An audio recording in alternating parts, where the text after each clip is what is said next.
श्रीमद् भगवत गीता का उद्गम स्थान महाभारत का रण क्षेत्र है। यहाँ पर भगवान श्री कृष्ण ने पांडु पुत्र अर्जुन गीता का उपदेश दिया था, जिससे उनके ज्ञान चक्षु खुले थे और वह युद्ध क्षेत्र में आगे बढ़े थे। इसी प्रकार आज के मनुष्य के लिए भी ये उपदेश अमृत समान है। इन उपदेशों का सार 18 बातों में समाहित किया गया है, जिन्हें साधारण मनुष्य भी अपने जीवन में अनुसरित कर सकता है और गीता में बताई गई बुराइयों से मुक्ति मार्ग पर अक्सर हो सकता है। सुख एवं आनंद मनुष्य के भीतर ही निवास करते हैं, परंतु मनुष्य उसे स्त्री में, घर में और बाहरी सुख प्राप्ति के लिए ढूंढ रहा है। श्री कृष्ण कहते हैं कि भगवान उपासना केवल शरीर से ही नहीं बल्कि मन से भी करना चाहिए। ईश्वर का बंधन उन्हें प्रेम बंधन में बांधता है। मनुष्य की वासना ही उसके पुनर्जन्म का कारण होती है। मनुष्य इंद्रियों के अधीन है, इसलिए उसके जीवन में विकार और परेशानियां आती हैं। मनुष्य के अंदर धैर्य, सदाचार, स्नेह और सेवा जैसे गुण सत्संग के बिना नहीं आते हैं।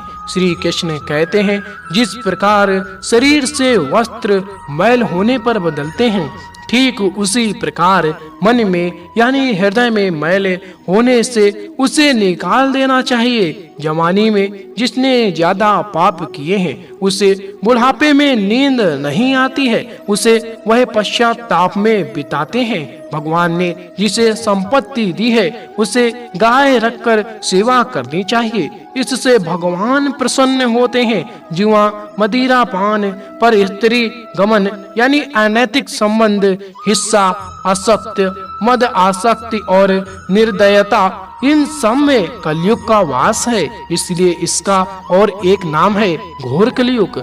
अधिकारी शिष्य को यानी जो ज्ञान प्राप्त करने में परिश्रम करते हैं, उसे सद्गुरु यानी अच्छा गुरु अवश्य मिलता है। भगवान श्री कृष्ण कहते हैं कि मनुष्य को अपने हृदय को बार बार समझने की कोशिश करनी चाहिए। ईश्वर के सिवाय उसका कोई नहीं है। साथ ही यह विचार करना चाहिए कि उसका कोई नहीं है इस ब्रह्मांड में भी जो उसका साथ देगा। भोग इसमें क्षणिक यानी क्षण भर के लिए सुख प्राप्त होता है, साथ ही त्याग में स्थायी आनंद है। श्री कृष्ण कहते हैं कि सत्संग ईश्वर की कृपा से मिलता है, परंतु कुसंगति में पड़ना मनुष्य के अपने ही विचारों के कारण होता है।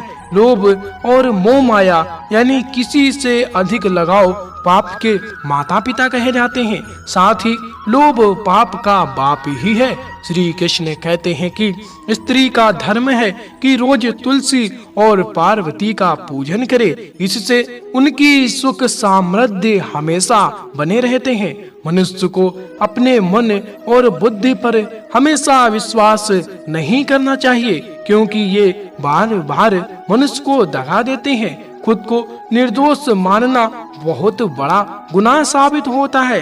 पति पत्नी पवित्र रिश्ता बनाए रखने से भगवान पुत्र के रूप में उनके घर आने की इच्छा रखते हैं। भगवान इन सभी कसौटियों पर कसकर जांच परख कर ही मनुष्य को अपनाते हैं। इसलिए मन में गलत विचार नहीं रखना चाहिए। सदैव आप किसी के साथ प्रेम भाव से रहना चाहिए। श्रीमद् भगवत गीता के ये 18 बातें आपके जीवन में ईर्ष्या, मोह, माया, घृणा, लालच एवं काम, वासना इत्यादि बुराइयों से मुक्ति प्रदान करेंगी, अगर इन्हें आप अपने जीवन में अपनाते हैं तो।